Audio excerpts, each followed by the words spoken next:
Hoje vamos fazer o comparativo de dois FOFs de base 10. Então vamos comparar o Kizu 11 contra o XP SF11. Então vamos analisar aqui seus indicadores e também considerar o seu último relatório gerencial e ver qual deles tem se desempenhado melhor no decorrer desses últimos meses e qual a expectativa para esse ano de 2024. Para quem não sabe, pessoal, o que é FOF é fundos imobiliários que investem em outros fundos imobiliários, por isso chamados de FOFs. Lembrando que o vídeo não é recomendação nem de compra nem de venda de nenhum ativo.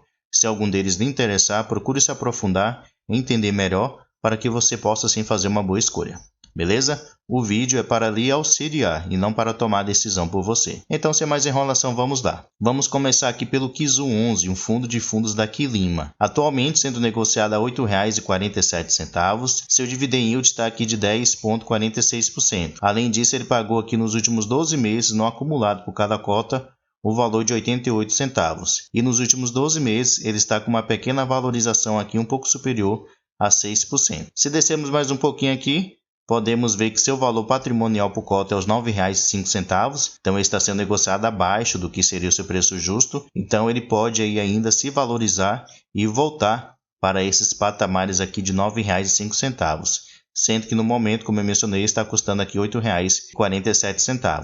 Seu P sobre VP está de 0,93. Isso quer dizer que no momento ele está com desconto aí de 7%. Além disso, ele tem um patrimônio aqui próximo de 400 milhões de reais. Aqui ao lado também podemos ver que atualmente ele tem um caixa de 6 milhões e meio disponível para futuros investimentos e conta atualmente com 132 mil cotistas. Além disso, tem uma liquidez média diária superior a 1 milhão. Se descermos mais um pouquinho aqui, podemos ver que seu último rendimento anunciado foi de 7,5 centavos por cada cota, então foi um pouquinho inferior ao mês anterior, porém aqui provavelmente ele distribuiu algum resultado acumulado, já que foi fechamento de semestre. Podemos ver que ele sempre anuncia aqui no último dia útil de cada mês e vai realizar o pagamento agora em fevereiro, no dia 16/2. Esse valor aqui de dividendos vai corresponder a uma rentabilidade de 0,88%. E mais embaixo aqui nós podemos ver o seu histórico de distribuição de rendimentos no decorrer desse tempo que ele está sendo negociado na Bolsa de Valores. Então podemos notar aqui que no ano de 2023 praticamente ele pagou a mesma coisa do que no ano de 2022 e vamos esperar aqui a expectativa para esse ano de 2024, né? Se ele consegue aí aumentar um pouquinho os seus rendimentos, em especial aí por realizar lucro de capital. Como ele investe em outros fundos imobiliários, geralmente eles compram alguns fundos com o objetivo desse fundo se valorizar a longo prazo e depois vender, realizando assim ganho de capital e consequentemente também distribuindo um rendimento maior aos seus cotistas. Vamos aqui agora no seu último relatório gerencial considerar alguns pontos sobre esse fundo. Primeiramente, podemos ver que sua gestão é feita pela Quilima Gestão de Recursos. Ele cobra aqui uma taxa de administração de 0,60% ao ano, que é uma taxa muito boa.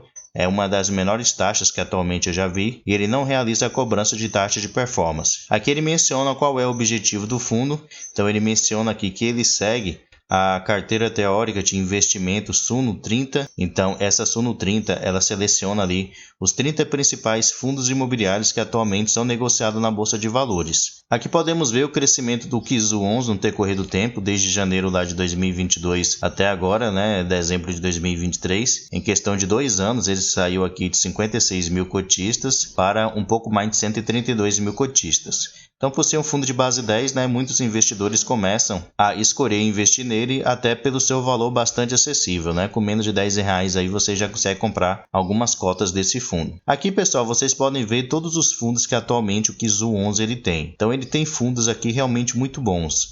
Não tem o que se questionar com respeito a isso. Por exemplo, o HGRU11, o BRCO11, o XPML11, HGBS11, KNRI11, HGBS11, então são fundos realmente muito tops aqui que ele tem. Um ponto interessante é que ele não tem concentração em nenhum deles, o maior que ele tem aqui a exposição é 4% do seu patrimônio investido no HGRU11, porém todo o restante aqui, como vocês podem conferir, ele tem uma exposição inferior a 4%. Então isso é interessante porque ele não tem concentrações e isso também minimiza eventuais riscos, né? Se um desses fundos que ele investe passar por alguma dificuldade e vier a diminuir os seus rendimentos, o impacto na receita do KIZU 11 vai ser bastante pequena. Se descermos mais um pouquinho aqui, podemos ver o setor de atuação dos seus principais fundos. Então, a maioria dos fundos que atualmente ele investe são do segmento de papel, 33%. Ele tem aqui de galpões logísticos que corresponde praticamente a 23%, de shopping com 13%,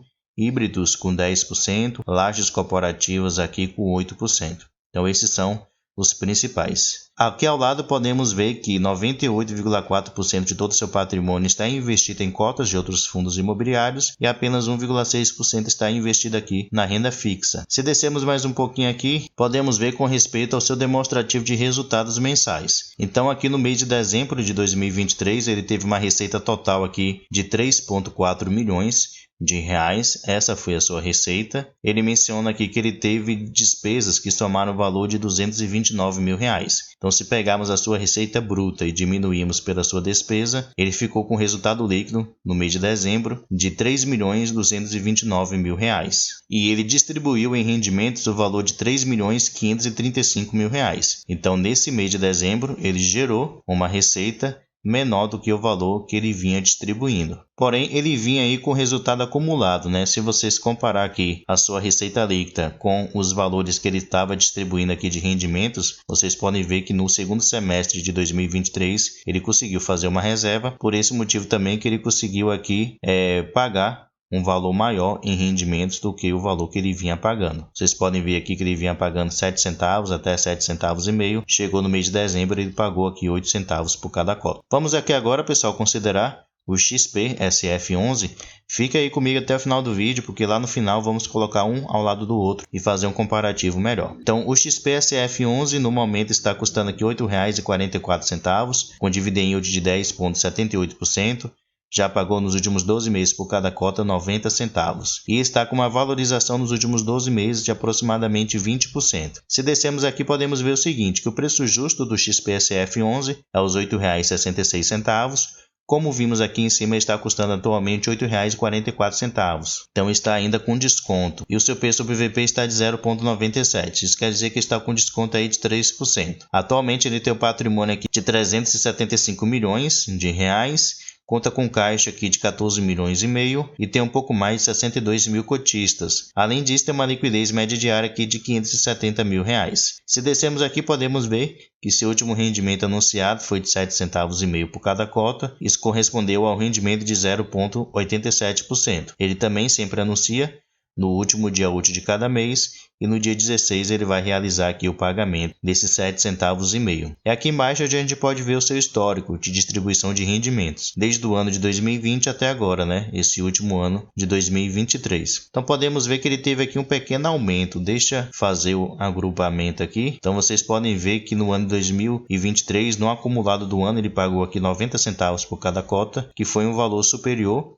ao ano de 2022, que foi 85 centavos, no ano de 2021, que foi 88 centavos e meio, e no ano de 2020, que foi praticamente 83 centavos. Então ele conseguiu aumentar um pouquinho aqui os rendimentos que ele paga aos seus cotistas. Vamos aqui agora no seu último relatório gerencial considerar alguns pontos sobre esse fundo. Então podemos ver que sua gestão aqui ela é feita pela XP Vista. Se descermos mais um pouquinho aqui, podemos ver com respeito às suas taxas. Ele cobra uma taxa de administração de 1% ao ano e ele também cobra uma taxa de performance de 20% sobre o que exceder o índice FIX. Aqui na frente a gente já pode ver o seu demonstrativo de resultados correspondente ao mês de dezembro. Então ele teve uma receita total aqui de 3,6 milhões de reais. Ele teve aqui despesas também que somaram o valor de 338 mil reais. Então, no final, ele ficou com um resultado líquido aqui de 3.277 mil reais, o que correspondeu aqui a 7 centavos,6 por cada cota. E ele distribuiu em rendimentos o valor de 3.247 mil reais, e foi aqui os 7 centavos e meio por cada cota. Então, ele pagou praticamente o valor que ele conseguiu gerar correspondente ao mês de dezembro. Aqui podemos ver, pessoal, que 88% do seu patrimônio está investido aqui em outros fundos imobiliários. Então ele tem uma menor exposição a outros fundos diferentes do KIZU 11, que praticamente 98% está investido em outros fundos imobiliários. Ele tem 11% aqui que ele investe também em CRIs e o restante 1% está em caixa. Aqui ao lado nós podemos ver a sua tese de investimento. Então ele usa aqui dois critérios. a renda e o ganho de capital. A renda, então, ele está focado naqueles fundos que ele quer carregar aí para longo prazo. Então, o foco dele é os dividendos que esses fundos eles pagam. Já o ganho de capital, então o fundo compra nenhum valor e espera aquele fundo que ele investiu se valorizar para depois vender, realizando assim um ganho de capital. Aqui ao lado nós podemos ver o setor de atuação dos fundos que atualmente ele investe. Então, 33% dos seus fundos são do setor de CRIs, no caso de papel, 15% tem do setor de escritório e de logística, 9% tem de renda urbana e shoppings, além de fundos de desenvolvimento e fundos híbridos. Aqui embaixo a gente pode ver algumas movimentações que o fundo ele fez no decorrer desse último mês de dezembro. Então, algumas vendas que ele realizou aqui de alguns fundos e também algumas compras que ele realizou durante esse mês de dezembro. Então, ele fez aqui movimentações de compra e de venda no decorrer desse mês. E aqui embaixo a gente pode ver a sua exposição por cada fundo que atualmente ele tem, né? Ele tem aqui algumas concentrações, não muito elevada, né, de apenas 6%, porém o ideal é sempre aqui de 5% para baixo.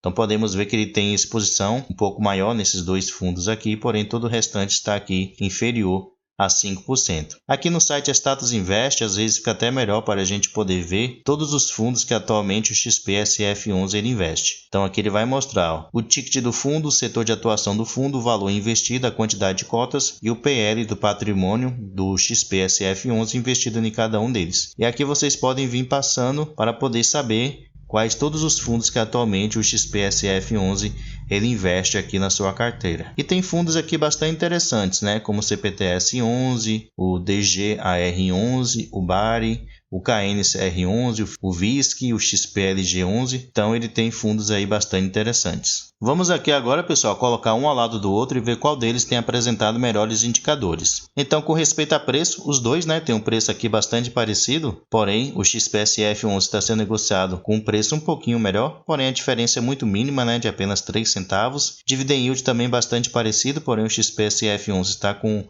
uma rentabilidade um pouquinho maior no acumulado aí dos últimos 12 meses. Com respeito ao P sobre VP, o KIZU11 está com desconto maior de 7%, já o XPSF11 está com desconto de apenas 3%. Com respeito à liquidez, o KIZU11 supera o XPSF11, com respeito ao patrimônio também. Com respeito ao caixa, ao poder de futuros investimentos, o XPSF11 ele tem um caixa bem maior do que o KIZU11, então isso possibilita para ele fazer novos investimentos de uma maneira muito mais fácil. Com respeito à quantidade de cotistas, o KIZU11 destaca com uma quantidade bem maior do que o XPSF11. Em questão de gestão aqui, as duas para mim são razoáveis, porém a XP ela tem aí um maior tempo de atuação, né? Tem um nome bem maior do que a Quilima. Com respeito à taxa de administração, o KIZU11 destaca cobrando uma taxa bem inferior ao XPSF11 e com respeito à taxa de performance também, já que ele não realiza essa cobrança, sendo que o XPSF11 ele cobra aqui 20% sobre o que superar o índice INFIX. Então, pessoal, na sua opinião, qual deles é melhor para se investir? Como vocês podem ver aí, os dois têm valores bastante parecidos. Os dois, para mim, são duas excelentes opções aí para se investir no momento. Mas deixe aí nos comentários o que é que você pensa a respeito, beleza? Pessoal, muito obrigado pela sua atenção e até o próximo vídeo.